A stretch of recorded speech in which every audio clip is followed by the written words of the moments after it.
Assalamualaikum warahmatullahi wabarakatuh. Alhamdulillahirabbil alamin wassalatu wassalamu ala asyrafil anbiya'i wal mursalin sayyidina Muhammadin wa ala alihi wa sahbihi ajmain, amma ba'd. Alhamdulillah, pagi hari ini kita melanjutkan pengajian dan kajian kitab Ummul Barahin menggunakan penjelasan dari karya saya, Syarah Intensif Ummul Barahin. Pertemuan sebelumnya kemarin saya telah menceritakan urutan peristiwa fitnah pada generasi awal, sejak mulai dari Sayyidina Utsman, kemudian Sayyidina Ali, kemunculan Khawarij dan seterusnya, dan juga Syiah. Dan itu pada babakan selanjutnya menjadi embrio, menjadi sumber kemunculan sekte-sekte di dalam Islam. Jadi kita harus sadar memang sumber dari sekte itu muncul sejak zaman para sahabat, sejak zaman pertengahan atau akhir sahabat. Dan itu sampai sekarang terjadi, tapi embrionya pertama kali di zaman sahabat.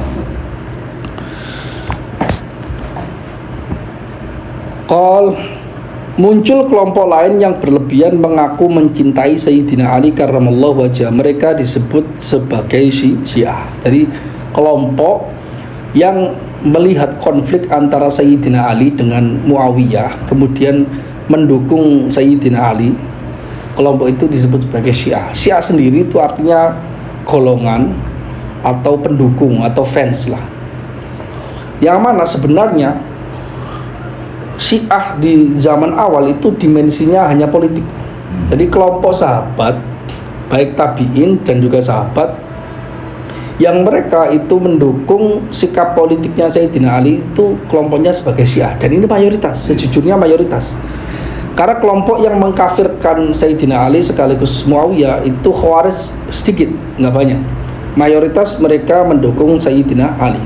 Ada juga yang kelompok pendukung Sayyidina Muawiyah, ada tapi sedikit. Itu disebut sebagai Nawasib. Nawasib itu lawan dari Syiah.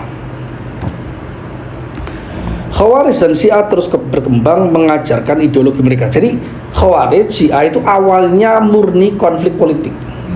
Tapi lama-kelamaan itu dibawa ke ranah teologi, ideologi. Lama-kelamaan. Ya kita bisa tahulah, ada orang masuk politik zaman sekarang aja, masuk politik.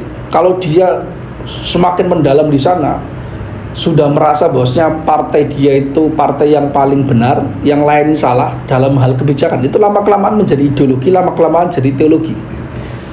Kejadian di zaman kontemporer itu seperti kejadiannya Ikhwanul Muslimin. Awalnya itu ya politik, awalnya dakwah, kemudian masuk ke gelanggang politik, kemudian menjadikan pilihan politiknya itu sebagai pilihan agama. Seolah ketika orang dari luar partainya, partai Ikhwan, itu memilih sikap yang berbeda dalam hal politik, itu dia berarti menentang agama atau bertentangan dengan pemahaman agama. Itu muncul sektenya. Tapi nggak semua sekte muncul dari seperti ini, tapi termasuk sekte aliran-aliran kepercayaan yang muncul dari konflik politik itu memang cukup banyak. Sampai sekarang termasuk Syiah juga. Semakin banyak kelompok atau sekte bermunculan di tengah umat Islam. Jadi awalnya Syiah dan Khawarij. Kemudian di akhir generasi tabi'in muncul kelompok baru yang menamai diri dengan Ahlul Adl wa Tauhid. Kelompok keadilan dan kelompok tauhid, kelompok adil dan tauhid. Mereka adalah Mu'tazilah. Mereka disebut sebagai atau menyebut diri mereka sebagai kelompok Ahlul Adl, orang yang berpikir secara adil dan mentauhidkan Tuhan. Mereka meyakini begini, punya beberapa teologi, pandangannya begini. Mu'tazilah pandangannya begini, bahwa bagi Allah Subhanahu wa ta'ala, bagi mereka Allah itu wajib mengazab orang yang bermaksiat, wajib ya, tidak bisa tidak.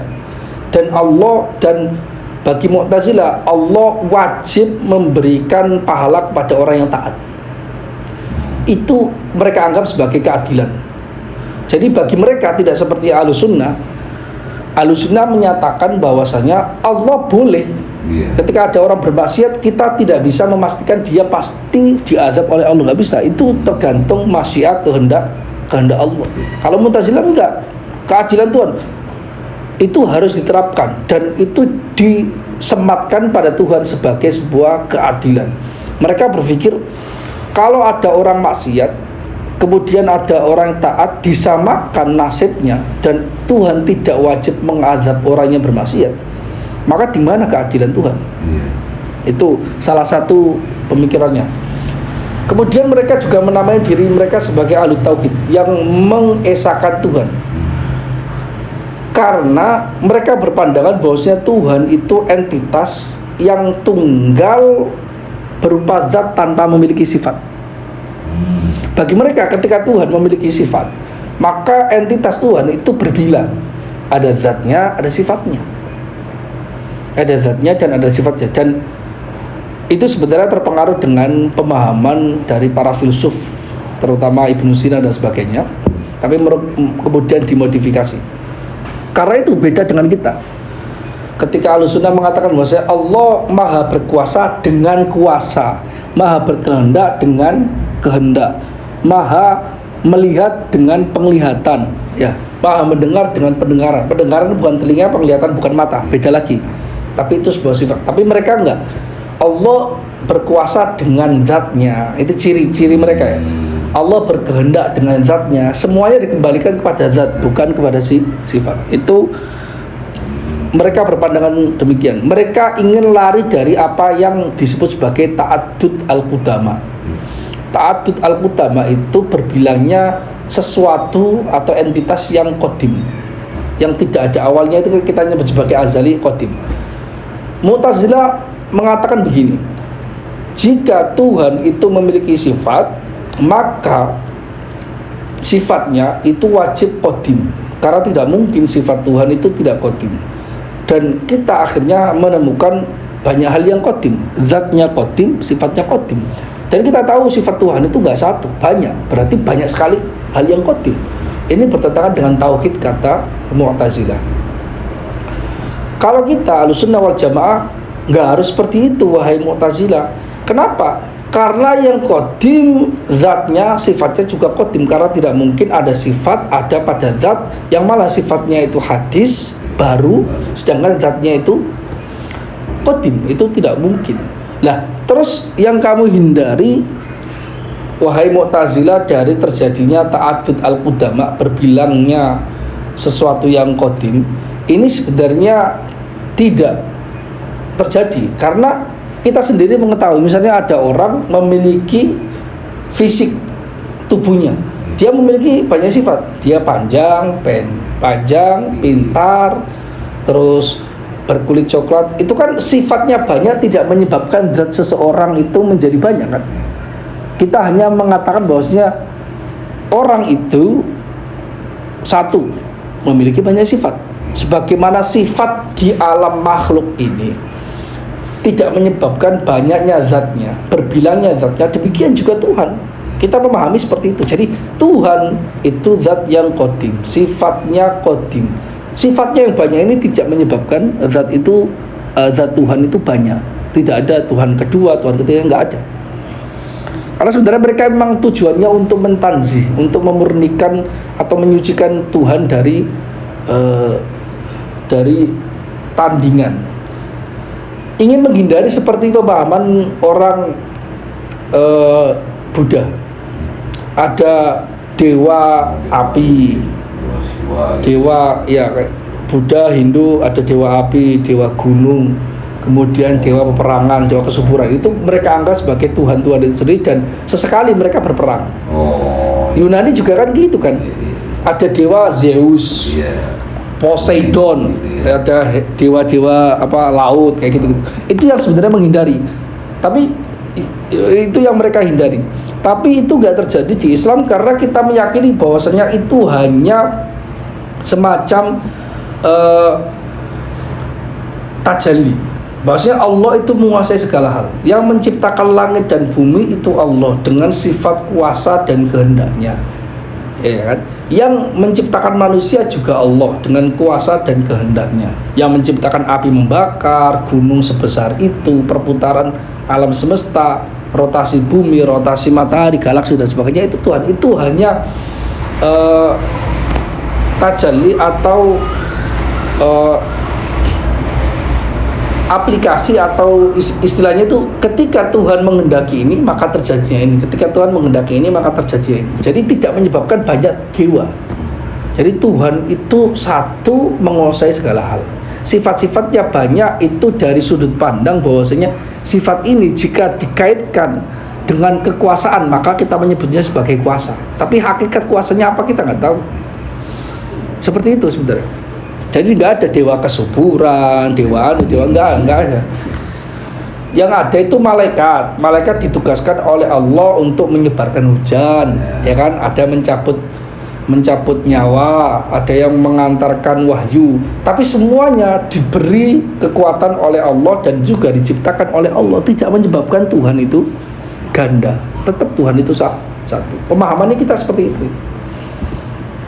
Kalau di barat kan kita tahu orang agak aneh sedikit atau memiliki kekuatan atau kelebihan dibanding yang lain, dia nyebutnya sebagai Lord. Misalnya di pemain bola gitu, Ibrahimovic, orang barat nyebutnya Lord Ibrahimovic gitu. Dewa.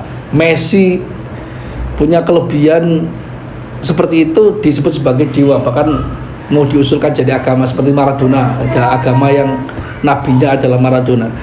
Kita nggak terjadi seperti itu. Kita akui bahwasanya orang seluruhnya diberi kekuatan oleh Allah, dan Allah melebihkan sebagian kekuatan orang lain dibandingkan yang lainnya, ya kan?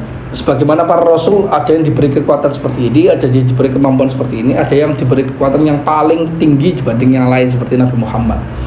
Itu tidak menyebabkan mereka sebagai Tuhan. Mereka tetap nabi, orang spesial, ya kan? Ada orang punya kekuatan seperti Samson, mengalahkan orang raksasa dan sebagainya. Itu diberi kekuatan Tuhan, tidak menyebabkan dia menjadi dewa atau menjadi Tuhan itu sendiri, enggak. Karena kita menjaga tauhid. Ini kelompok Mu'tazilah. Mereka adalah Mu'tazilah. Saat itu kelompok yang tetap berpegang pada sunnah Nabi dan jalan para sahabat dalam hal akidah, fikih dan akhlak. Ingat ya, pelajaran pokok dari ilmu Islam itu akidah, fikih dan akhlak. Jadi kelompok yang masih berpegang teguh pada argumentasi yang kuat, pada tradisi para sahabat yang diwariskan dalam hal fikih, dalam hal akidah, dalam hal akhlak, disebut sebagai ahlus sunnah wal jamaah. Sunnah karena tradisi hadis, mereka berargumentasi pakai hadis. Jamaah karena kelompok jamaahnya para sahabat. Mayoritas sahabat itu mengamalkan apa itu yang diamalkan oleh ahlus sunnah wal jamaah. Ya, mereka mayoritas di tengah munculnya beragam sekte. Ini menarik. Jadi benar bahwa mayoritas dan minoritas tidak bisa dijadikan parameter kebenaran. Itu memang benar. Namun ada catatannya. Ketika dihadapkan antara umat Islam dengan non-muslim, kita tahu bahwasanya mayoritas orang di dunia itu non-muslim. Mayoritas. Islam itu agama nomor 2. Dan kita tahu sendiri di dalam orang Islam itu juga mungkin ada orang-orang munafik yang kita anggap muslim tapi di dalam hatinya mengingkari. Karena itu wala tajidu aktsaran nasi walau harasta wala tajidu aktsaran nasi walau harasta bimu'minin. Dalam Al-Qur'an, kamu tidak akan mendapati mayoritas umat manusia itu muslim, mukmin. Enggak akan bisa menjadi mayoritas. Walaupun kamu bersungguh-sungguh, tapi banyak, tapi enggak mayoritas. Itu maksudnya. Kalau mayoritas tidak dijadikan parameter kebenaran. Tapi kalau sudut pandangnya adalah di dalam tubuh umat Islam, maka kebanyakan kebenaran itu selalu bermunculan dari mayoritas. Karena misalnya begini loh, Qur'annya satu, nabinya satu, yang dibaca itu satu. 99 berpikiran A, tapi ada satu orang berpikiran B. Kita secara logika normal, ya kemungkinan kebenaran orang 99 lebih dekat dibandingkan orang yang satu. Ini kalau dalam persoalan akidah. Jadi Untuk orang awam, gampangnya ikut mayoritas umat Islam itu selamat, baik itu dalam akidah sekaligus di dalam masalah fikih. Walaupun di dalam masalah fikih itu nggak bisa dihadapkan seperti ini, karena karakter fikih memang sejak awal diberikan keleluasan oleh Rasul, seperti hadis yang tidaklah kalian boleh sholat, jangan sekali-kali sholat kecuali di Bani Quraidah, seperti yang terangkan itu. Sholat asar kecuali di Bani Quraidah itu memang diperkenankan. Ada yang pemahaman A, pemahaman B nggak ada masalah. Tapi persoalan akidah tidak seperti itu, karena argumentasi di dalam akidah itu terang benderang. Kalau tidak, efeknya adalah kamu bisa meyakini Tuhan ada sekaligus orang lain meyakini Tuhan tidak ada, dan kita nggak bisa menentukan yang benar mana. Itu nggak bisa, harus ada yang benar, ya. Jadi intinya mayoritas yang dalam persoalan akidah itu disebut sebagai Ahlussunnah wal Jamaah. Faktanya demikian loh. Misalnya kita menyebut bahwasanya Ahlussunnah wal Jamaah itu Asy'ariyah dan Maturidiyah. Ternyata itu faktanya mayoritas umat Islam. Dimanapun di seluruh dunia itu selalu ada Asy'ariyah, Maturidiyah. Selalu, bahkan di Saudi sendiri yang orang-orang Salafi masih banyak orang Asy'ari, banyak banget, lebih banyak. Syiah itu cuma sekitar 10%, sisanya itu Sunni. Dan Sunni itu taruhlah itu ada ngaku Sunni seperti Salafi, Wahabi, mungkin sekitar 5% dari 90%. Iya, mayoritas itu Asy'ari, Maturidi, mayoritas. Terus kemudian fikih mazhab Sunni itu kan 4 mazhab, Hanafi, Maliki, Syafi'i, Hambali. Faktanya itu memang mayoritas. Asia Tenggara yang Muslim semuanya Syafi'i. Oke. Di daerah Maroko mayoritas nyaris semuanya itu Maliki. Di Mesir 4 mazhab ada, tapi yang mayoritas paling banyak itu Maliki sama Syafi'i. Oke. Tapi ada Hanafi juga ada, Hambali juga ada. Jadi satu-satunya negara yang ada pemeluk mazhab fikih 4 mazhab itu hanya Mesir, karena memang tradisinya sudah berjalan dari dulu. Pelajarannya, pendidikannya juga ada. India itu ada 2 mazhab, mayoritas Hanafi. Di daerah Malabar doang, provinsi itu Syafi'i. Cina Hanafi. Maliki itu daerah Maroko, daerah Sudan, daerah-daerah Tunisia itu Maliki kebanyakan. Kalau yang Hambali itu kebanyakan Saudi Arabia. Dalam masalah fikih, Saudi itu masih menggunakan Hambali. Tapi akidahnya sudah agak bercampur dengan akidah Ibnu Taimiyah, tidak murni Hambali.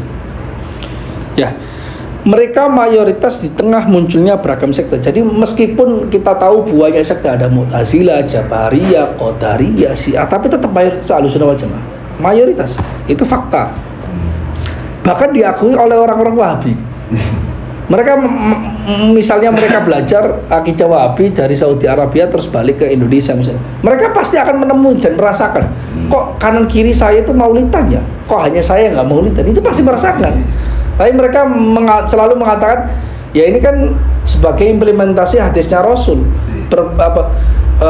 nanti akan muncul di suatu zaman berpegang teguh kepada agama itu lebih berat dibandingkan dia memegang bara api gitu. Jadi mereka merasa mereka sedang memegang bara api. Aja sedikit orang, ya itu perasaan aja. Tapi selalu semua kota yang katanya ini, dulu sebelum saya di Bogor itu banyak kesan di medsos itu, di Bogor itu termasuk orang yang banyak Wahabinya, banyak Salafinya. Ada yang Hizbut Tahrir juga ada, orang Salaf banyak. Tapi ketika saya di Bogor, mayoritas justru orang Ahlussunnah.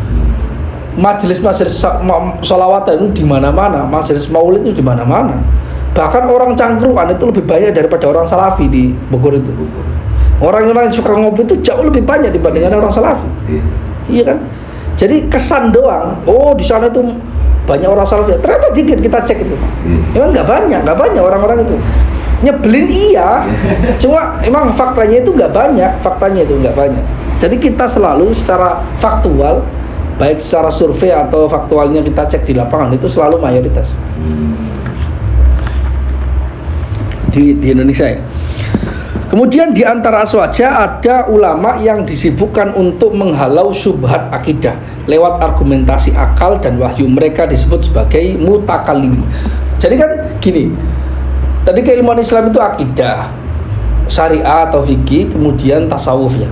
Akidah itu nanti ada kelompok di generasi tabi'in dan tabi'ut tabi'in, mereka itu fokus karena mereka ditakdirkan oleh Allah selalu menghadapi serangan orang-orang yang dalam bidang akidah.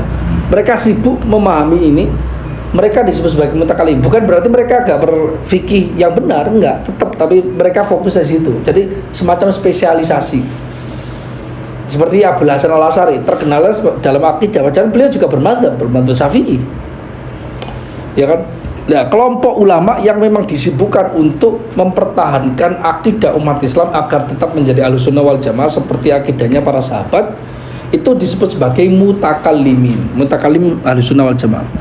Ada yang sibuk memahami ilmu tentang ibadah lahiriah, aktivitas jual beli, pernikahan, fatwa, kehakiman dan sebagainya. Mereka disebut fuqaha, ahli fikih seperti Imam Syafi'i, Imam Hambali, Ahmad bin Hambal, Imam Malik, Imam Abu Hanifah. Mereka bukannya nggak berakidah, mereka berakidah, cuma nggak terkenal di bidang itu karena mereka fokusnya dalam persoalan muamalah, ekonomi Islam dan sebagainya, jual beli, keabsahan ibadah, karena itu juga penting. Dan yang terkenal di dalam tubuh sunni itu 4 mazhab, mazhab Hanafi, Maliki, Syafi'i dan Hambali. Ada kelompok yang sibuk mengumpulkan hadis dan meneliti jalur transmisi, jalur periwayatan yang disebut sebagai sanad dan kandungannya yaitu matan, mereka disebut sebagai muhaddis. Seperti kita kenal Imam Bukhari, Imam Muslim, Imam Ahmad juga, Imam Nasai, Imam Tirmidzi, Imam Abu Dawud, ya, Imam Ibnu Majah, itu ahli hadis. Mereka berbadzhab, iya, ada yang berbadzhab Syafi'i kebanyakan, ada yang berbadzhab Hambali, ada yang berbadzhab Hanafi, ada yang berbadzhab Maliki. Berarti mereka bermadzhab dalam masalah fikih. Sebagian ada yang sudah beristihad sendiri. Ada mereka berakidah juga, mayoritas akidahnya Asy'ariyah seperti Imam Baihaqi. Imam Baihaqi seorang Asy'ari karena beliau muridnya Imam Ibnul Fawraq, tobaqo kedua dari Imam Abul Hasan Al-Asy'ari. Imam Abul Hasan Al-Asy'ari punya murid. Nah, muridnya ini punya murid lagi yang namanya Ibnul Fawraq. Ibnul Fawraq itu punya murid namanya Al-Baihaqi. Seperti itu. Jadi Baihaqi termasuk generasi ketiga, tobaqot ketiga setelah Imam Abul Hasan Al-Asy'ari.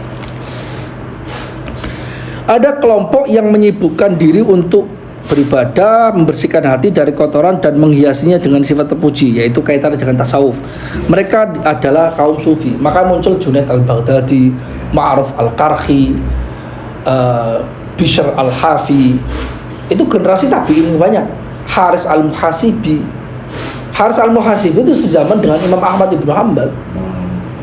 Dan mereka termasuk Haris Al-Muhasibi muridnya Imam Syafi'i atau muridnya dari murid Imam Syafi'i. Itu kebanyakan seperti itu. Dan tapi mereka fokusnya di bidang itu, di bidang tasawuf. Ada Robi'ah Al-Adawiyah, kayak gitu yang terkenal ya, yang. Tapi memang mereka juga berteologi.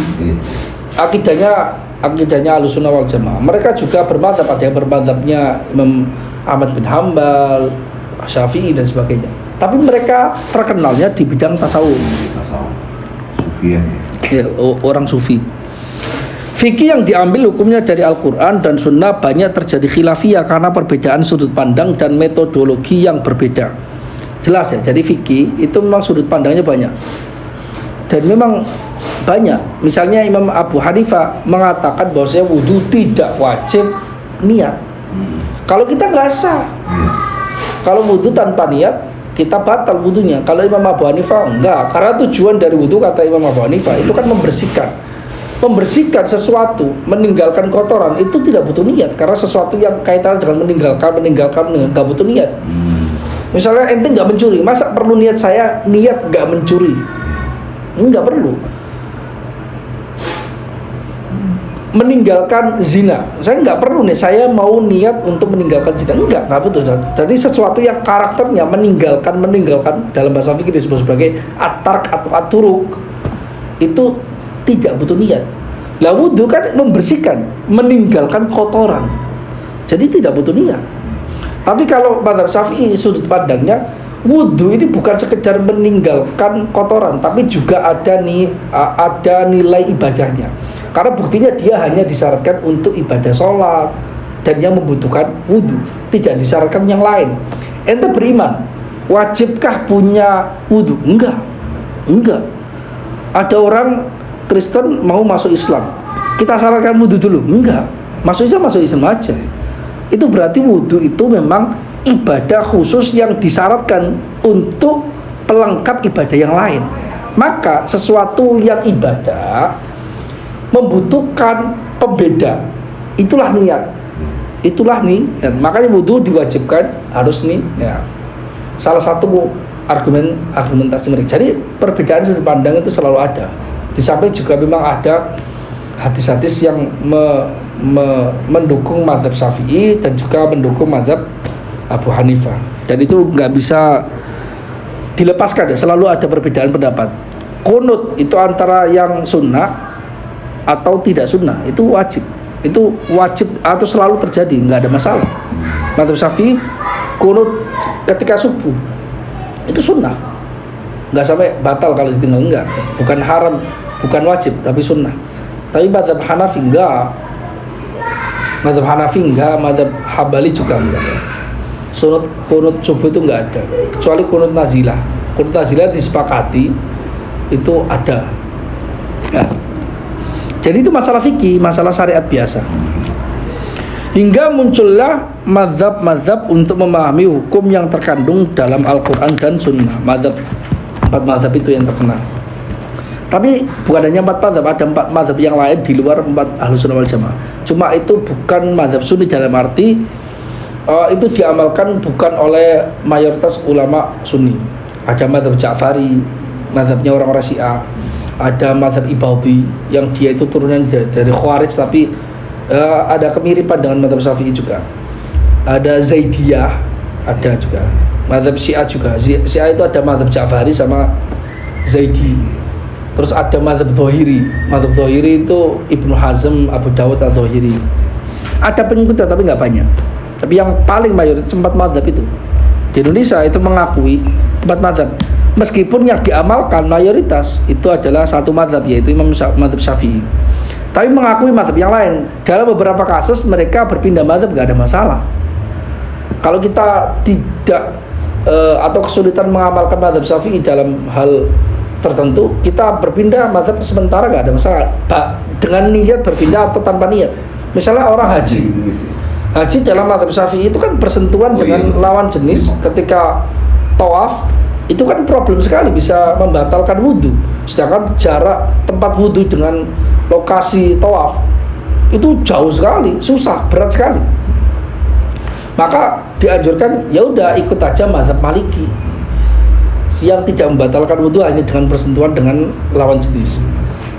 Itu memudahkan. Karena itu ada gium yang gini, ikhtilaf, ada hadis yang diamalkan juga, ikhtilafu ummati rahmah. Khilafnya umatku, maksudnya para imam mazhab itu rahmat. Kita bisa milih mana yang sesuai dengan kita ketika dibutuhkan. Banyak. Di NU juga seperti mereka mempelajari mazhab yang lain. Cuma kalau dalam keadaan normal bisa diamalkan mazhab Syafi'i, tapi keadaan mendesak boleh pakai mazhab yang lain, boleh, nggak ada masalah. Sama sekali nggak ada masalah. Iya. Namun karena beberapa faktor, mazhab terbesar yang diikuti umat Islam hanya 4 mazhab. Mazhab Hanafi, Maliki, Syafi'i, dan Hambali. Sebenarnya mazhab itu bisa puluhan, tapi mazhab yang bertahan di dunia ini yang ada pengikutnya bisa dikatakan cuma 8 yang saya sebutkan tadi. Yang Sunni itu 4, sisanya itu nyebar. Ada Ja'fari, Zaidi, Ibadi, Dhahiri. Pengikutnya masih ada, sampai sekarang masih ada. Kalau mazhab yang lain banyak. Imam Tobari zaman itu juga punya mazhab. Imam Thawri, Imam Laith itu punya mazhab, tapi udah hilang pengikutnya. Faktornya macam-macam, karena mungkin belum sempat punya murid yang kuat, kemudian sudah meninggal, atau muridnya nggak kreatif seperti Imam Laith saat mazhab di Mesir itu sempat hilang. Dan Imam Syafi'i menyayangkan sekali. Imam Syafi'i pernah mengatakan, salah satu motivasi Imam Syafi'i datang ke Mesir karena aslinya dari daerah Hijaz, berangkat dari belajar dari Hijaz, kemudian ke Irak, dan kemudian pindah ke Mesir. Kan salah satunya ingin belajar ke Imam Laith, tapi belum sampai sempat datang ke Mesir. Imam Laith udah meninggal, selisih sekitar 2 bulan. Beliau menyesalkan sekali nggak sempat berguru ke Imam Laith bin Sa'ad. karena beliau termasuk Imam Laits itu dari sudut pandang Imam Syafi'i itu orang yang paling pakar lah. Bahkan beliau mengatakan guru Imam Syafi'i itu muridnya Imam Malik. Tapi Imam Syafi'i mengatakan bahwasanya Imam Laits itu lebih alim, lebih faqih dibandingkan gurunya yaitu Imam Malik. Kata Imam Syafi'i sendiri. Hanya saja Imam Syafi'i bilang, hanya saja muridnya Imam Laits itu nggak mempertahankan madzhab gurunya, nggak mencatatnya, nggak meriwayatkannya, sehingga hilang. Makanya beliau ketika di Mesir itu banyak mencari-cari sisa-sisa ilmunya Imam Laits dari murid-muridnya yang ada terus diriwayatkan. Tapi nggak banyak yang hilang. Beda dengan madzhab Malik. Madzhab Malik muridnya banyak tersebar dari satu generasi sehingga tersebar. Itu. Jadi kadang itu ilmunya guru itu mati di tangan murid. Itu terjadi. Kalau zaman sekarang ada dulu pondok pesantren ini kayaknya alim terus putra-putranya nggak ada yang mewarisi ilmunya, muridnya hilang sama sekali. Ya banyak terjadi. Mazhab juga demikian. Oke.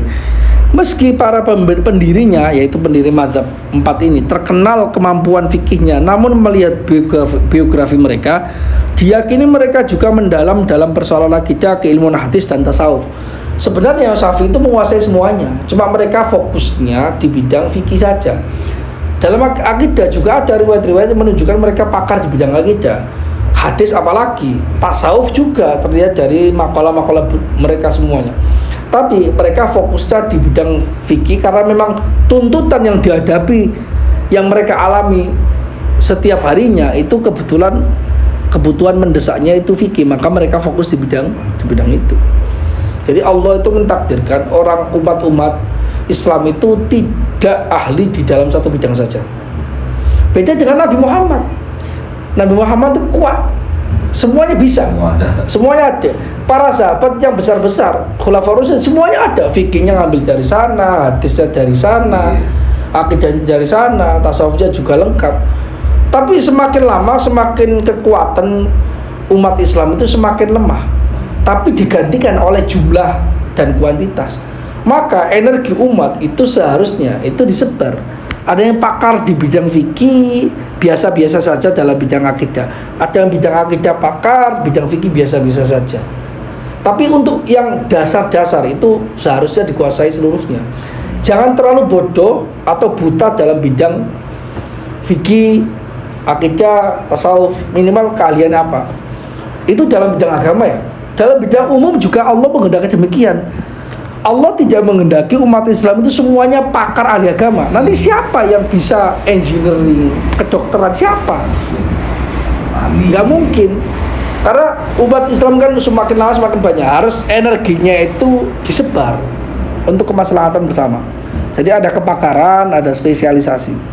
Itu terjadi di ilmu umum, ilmu agama, semuanya terjadi demikian. Memang udah ini. Itu tuntutan zaman. Karena kuantitasnya semakin banyak. Allah bikin begitu ya. Iya. Jadi para ulama mazhab ini juga sebenarnya ahli akidah juga. Mereka sibuk beristimbat fikih karena itu yang prioritas di zaman itu. Subhat akidah dan penyakit hati belum terlalu fatal di era itu. Orang masih bersih hatinya di zamannya Imam Syafi'i. Tidak butuh banyak ulama-ulama ahli tasawuf. Orang juga masih pikirannya benar, lurus di zaman itu. Maka tidak terlalu butuh ulama ahli akidah. Tapi ketika sepeninggal mereka mulai muncul sekte-sekte yang bermacam-macam, maka ada orang yang punya spesialisasi untuk menghalau ini. Ada orang yang muncul orang-orang pintar tapi hatinya kotor.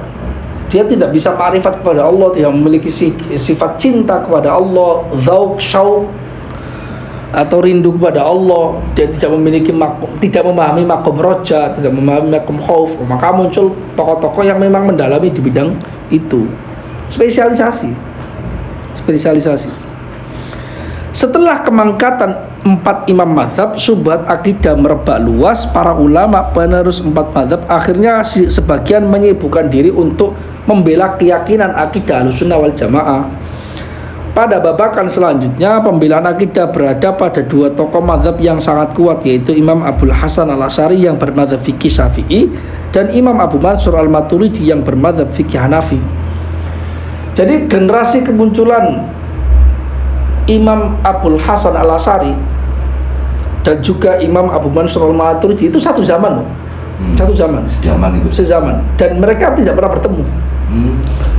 Dan sebenarnya ada 4 tokoh di satu zaman, mereka tidak pernah bertemu, tapi mereka membahas akidah, isinya nyaris sama, bahkan sebagian istilahnya itu sama.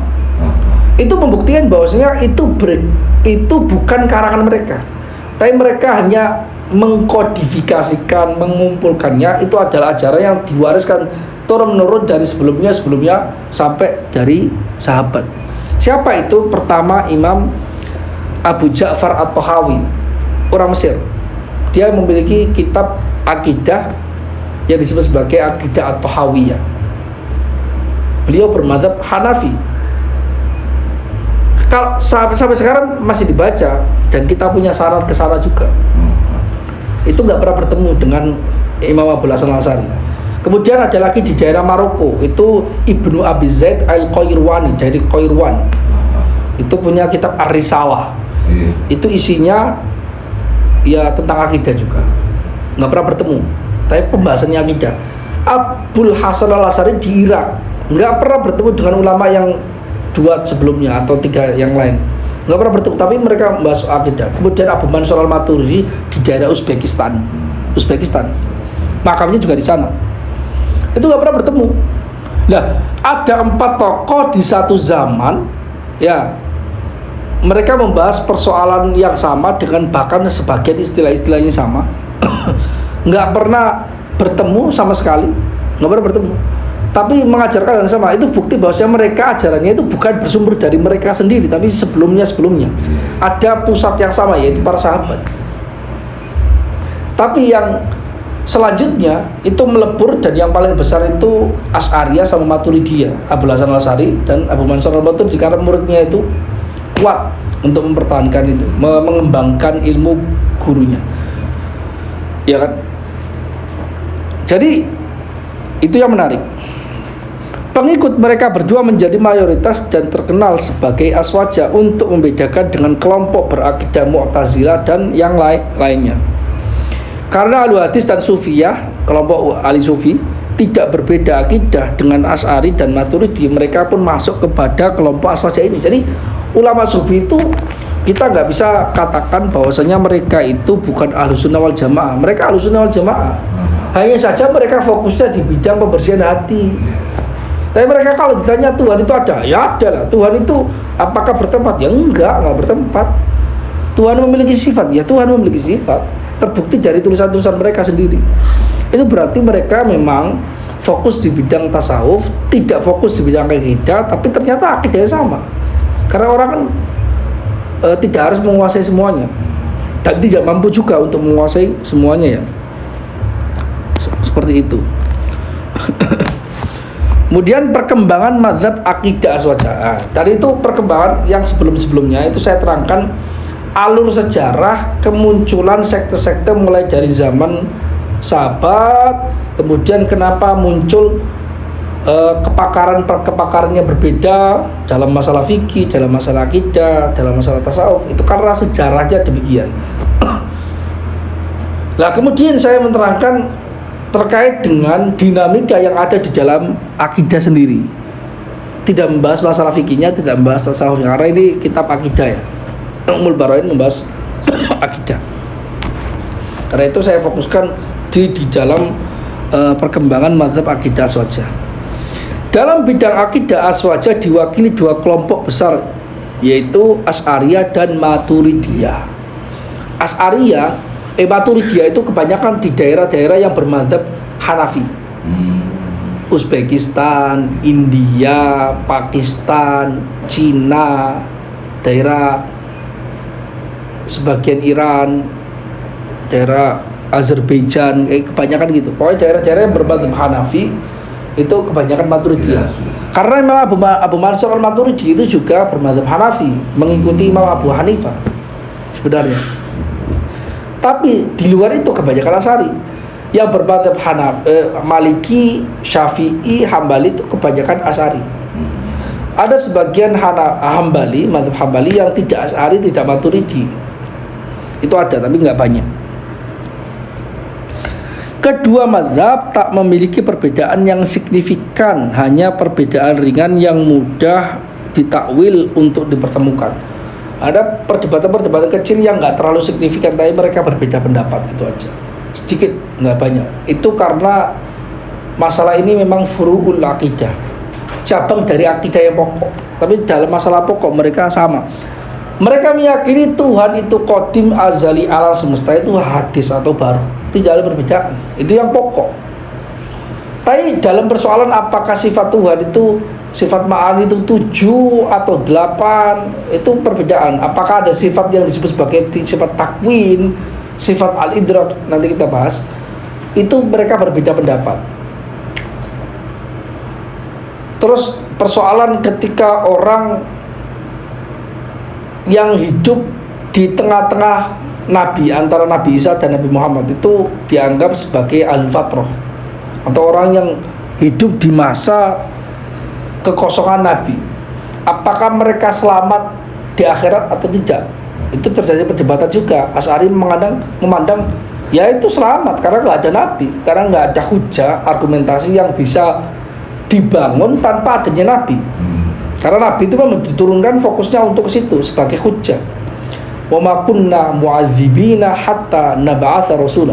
Kata Allah dalam Al-Qur'an, tidaklah kami mengazab orang karena kesalahan mereka, karena keyakinan mereka yang salah, sampai kita mengutus rasul. Jadi ketika tidak ada rasul, tidak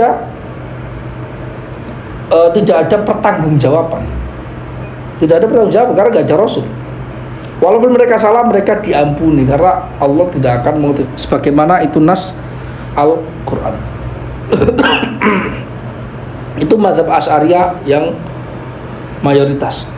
Ada yang mengatakan misalnya Maturidiyah mengatakan lah ada persoalan-persoalan yang memang tidak membutuhkan Rasul untuk bisa kita kuatkan, kita percayai. Misalnya keyakinan Tuhan itu ada. Orang itu bisa meyakini Tuhan itu ada dengan argumentasi akal walaupun belum turun wahyu.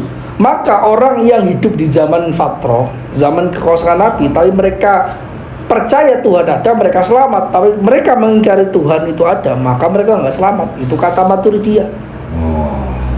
Mu'tazilah juga sama dengan Maturidiyah dalam hal ini. Tapi Mu'tazilah bedanya adalah mereka mengatakan selain itu ada persoalan-persoalan yang lain. Misalnya ada orang berbohong, mendapat dosa menurut Mu'tazilah walaupun dia hidup di tengah-tengah masa fatrah, masa kekosongan Nabi. Kalau Maturidiyah enggak, hanya persoalan ketuhanan saja, Tuhan saja. Jadi Mu'tazilah lebih mengedepankan akal dalam hal ini. Kalau Asy'ari enggak, Asy'ari jelas pokoknya hidup di tengah-tengah masa kenabian, maka dia enggak kena tuntutan apapun. Walaupun dia menyembah berhala, walaupun apapun, nggak kena. Kenapa? Karena nabi-nabi sebelum Nabi Muhammad itu nabi lokal. Mereka hanya terbatas pada kaumnya. Tidak ada jaminan dia mendapatkan ajaran nabi sampai ke telinga mereka. Nggak ada jaminan. Karena nabinya lokal.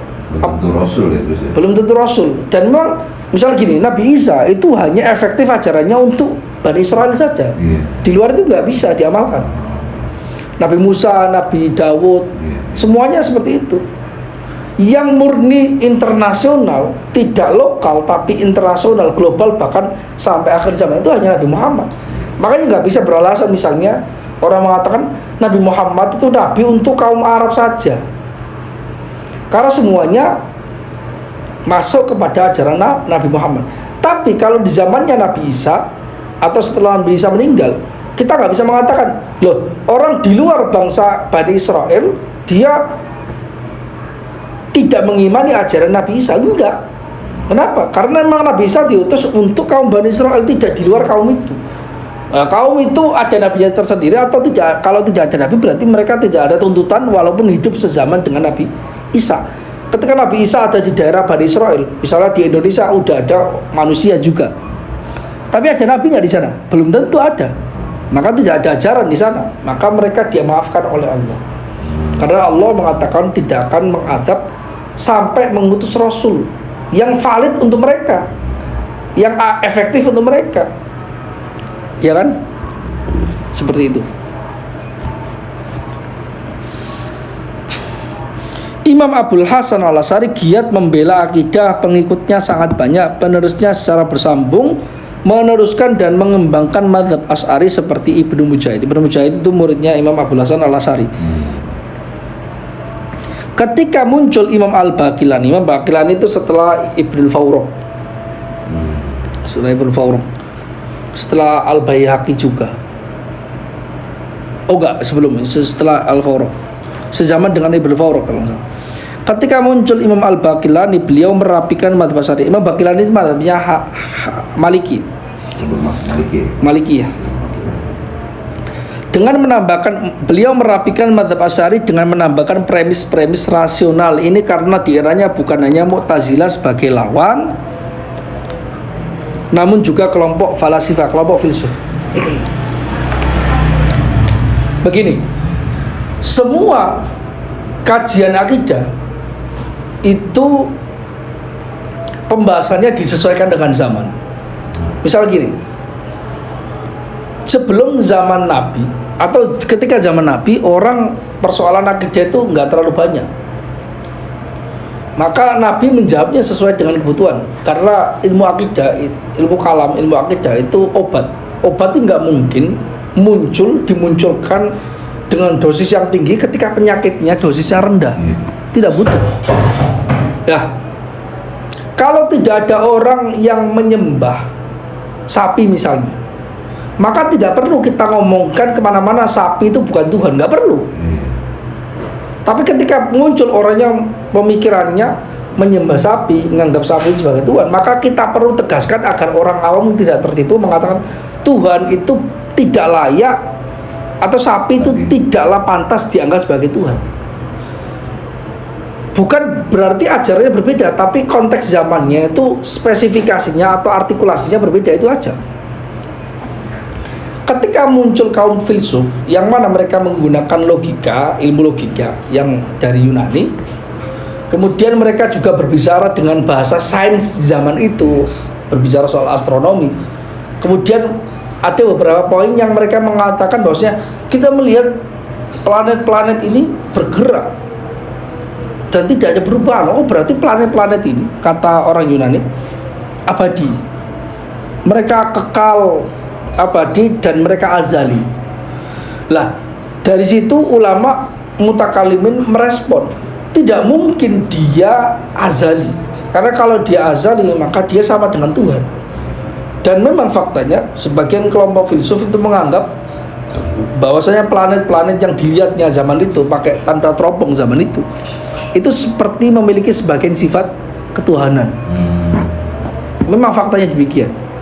Makanya itu baru merespon ulama mutakallim, enggak, ini tidak mungkin Tuhan karena begini-begini, dan ini tidak mungkin azali juga karena rasionalnya mereka bergerak.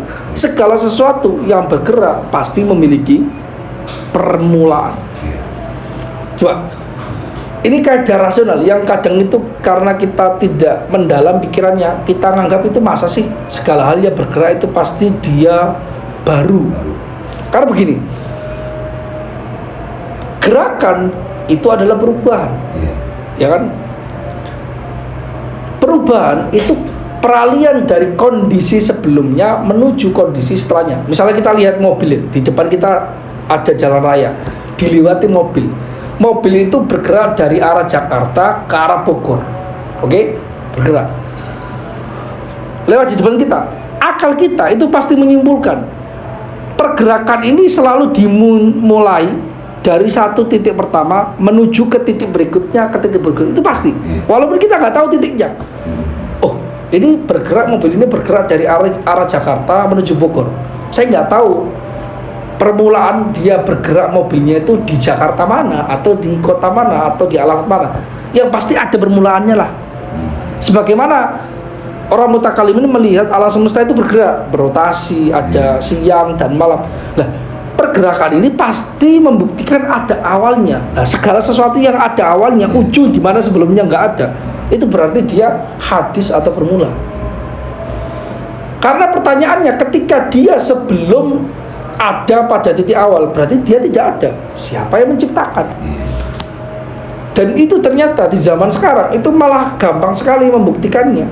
Karena semua orang sudah terbuktikan secara fisika, hitung-hitungan matematis bahwasanya alam semesta itu memiliki awalnya. Mereka nyebutnya sebagai Big Bang. Sebelum ada Big Bang, nggak ada. Alam semesta itu nggak ada.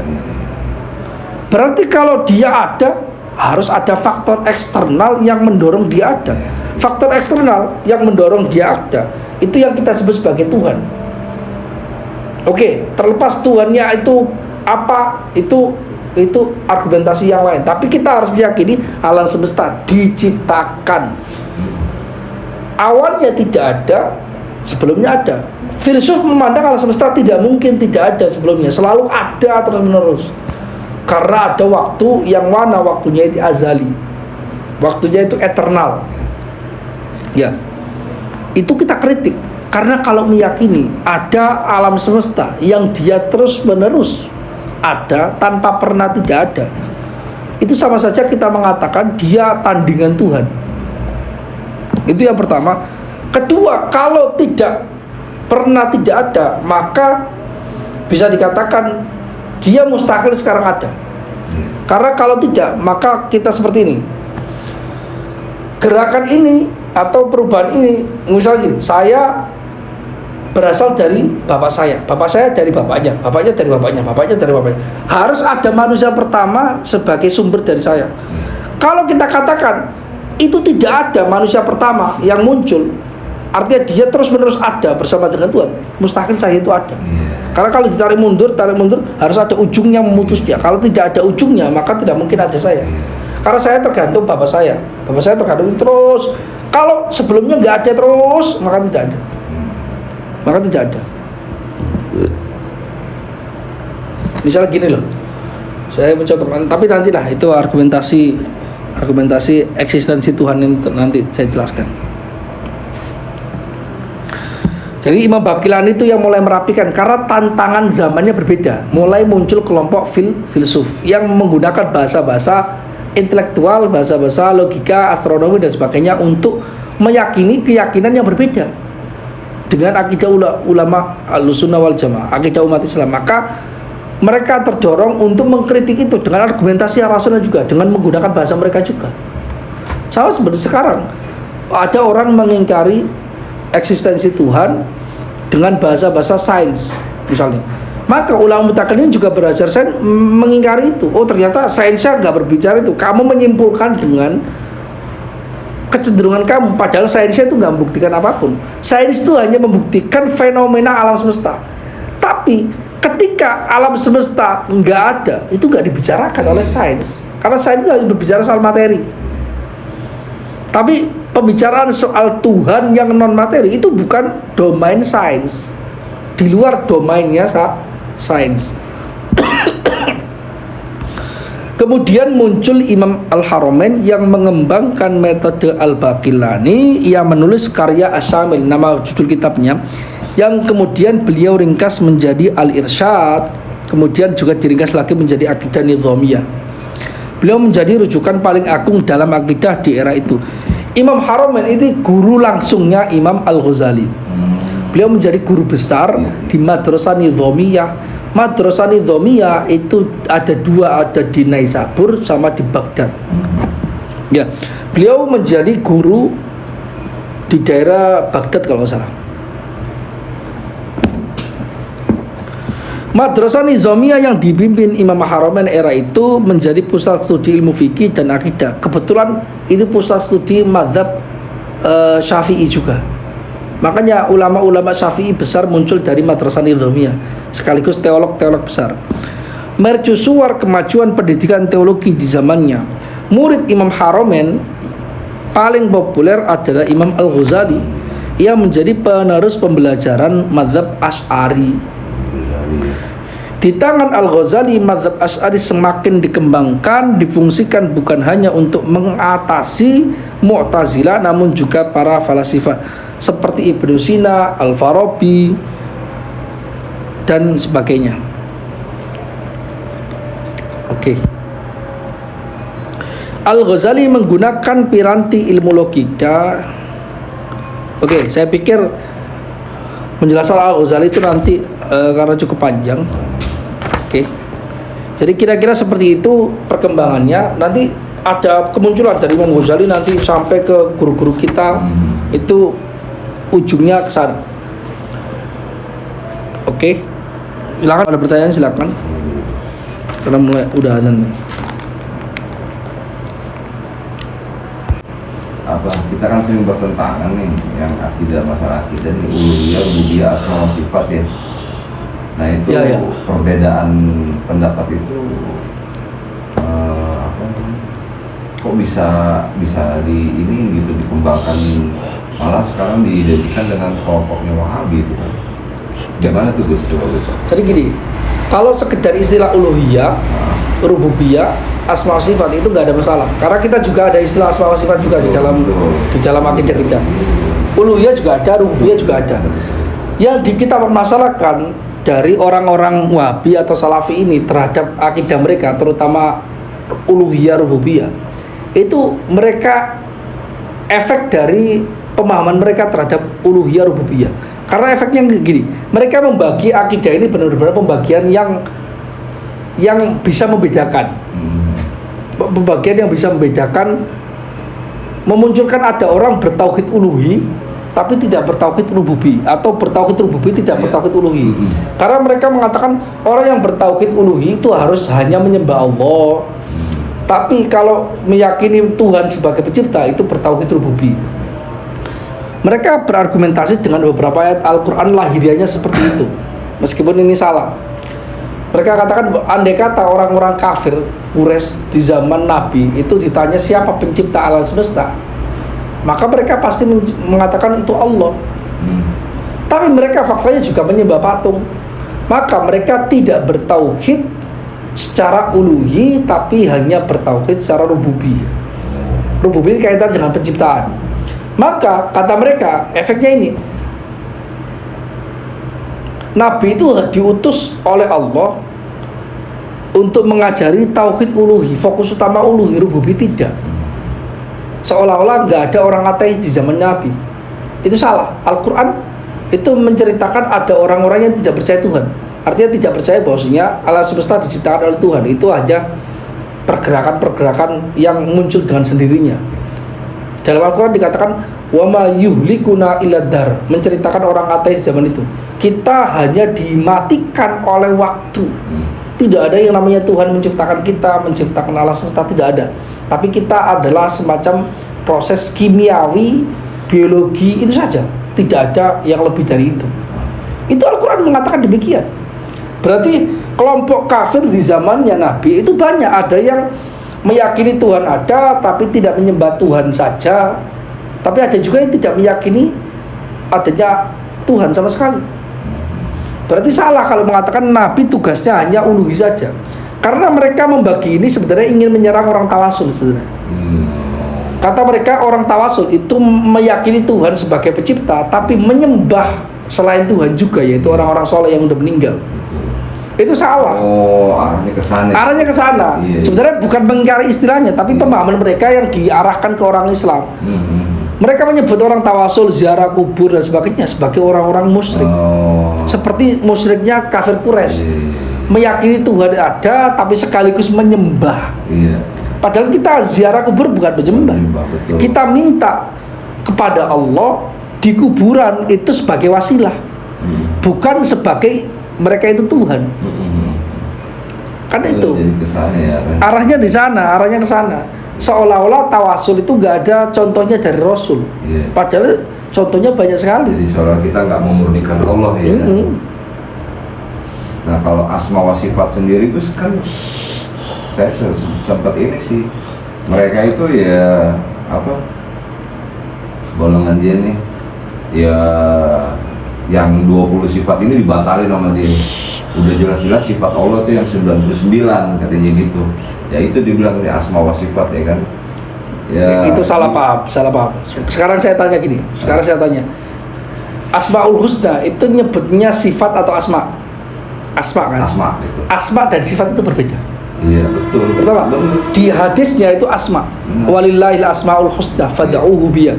Allah memiliki nama-nama yang baik, maka berdoalah dengan menggunakan nama-nama ini. Betul. Nama itu berbeda dengan sifat. Iya. Berbeda dari sifat. Jadi bukan berarti ketika kita mempercayai Asmaul Husna maka sifat Allah itu menjadi 99. Enggak, itu beda karena namanya, mereknya aja berbeda, namanya sifat dan asma.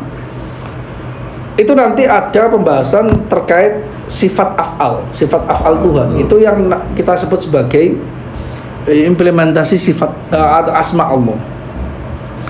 Nah, itu kesalahannya. Dalam persoalan asma wa sifat, misalnya orang Wahabi itu meyakini Tuhan itu memiliki tangan, Tuhan memiliki kaki, Tuhan memiliki mata, dan kedua tangannya itu kanan dua-duanya, nggak ada yang tangan kiri. Tuhan itu memiliki mata kanan kiri, kayak gitu. Kan aneh gitu loh. Jadi mempersonifikasikan Tuhan, seolah-olah Tuhan itu adalah seperti makhluk yang memiliki anggota bagian-bagiannya, bagian-bagian tubuh. Padahal ketika Tuhan memiliki anggota, maka Tuhan itu bukan menjadi Tuhan lagi karena dia butuh kepada anggota tubuhnya. Manusia tidak akan lengkap kalau dia tidak memiliki tangan, kan? Dia nggak bisa ngapa-ngapain. Karena tangan itu anggota tubuh manusia. Lah kalau Tuhan itu dipersonifikasikan memiliki anggota, maka Tuhan nggak bisa ngapa-ngapain tanpa tangan itu, tanpa kaki itu. Itu bukan Tuhan. Itu imajinasi kamu. Tuhan itu tidak seperti apapun. Makanya di dalam Al-Quran mengatakan laisa kamitslihi syai'. Tuhan tidak seperti apapun. Wa kullu ma khatara bi balik fallahu laisa mithla dzalik. Setiap hal yang ada pada otak kamu, bayangan kamu, itu bukan Tuhan. Yang pasti bukan Tuhan. Bisa nyebut monster, kekuatan lain, pokoknya itu bukan Tuhan. Tuhan itu tidak bisa ditangkap oleh panca indera manusia, nggak bisa. Mereka meyakini juga terkait dengan asma wa sifat, meyakini Tuhan itu adalah zat yang ada di atas langit. Dia itu duduk dengan makna yang hakiki di atas arsy. Duduk dengan makna hakiki. Pertanyaannya, arsy itu makhluk atau tidak? Makhluk. Kalau dia makhluk, ketika makhluk itu atau arsy itu belum diciptakan, Tuhan duduk nggak? Kalau kamu katakan Tuhan duduk di atas arsy yang belum diciptakan, itu duduk di mana? Kalau kamu katakan bahwasanya Tuhan itu sebelumnya nggak duduk, ketika menciptakan arsy maka Tuhan itu duduk, maka kamu menisbatkan ada perubahan pada zat Tuhan. Perubahan pada zat Tuhan itu mustahil. Tuhan kok berubah? Karena segala hal yang berubah itu selalu memiliki titik mula. Ketika titik mula berarti dia baru, bukan lagi qadim, bukan lagi azali. Paham nggak? Makanya Tuhan itu adalah zat yang tidak berubah sama sekali. Yang kamu bayangkan berubah itu semuanya adalah makhluk, bukan Tuhan. Semuanya.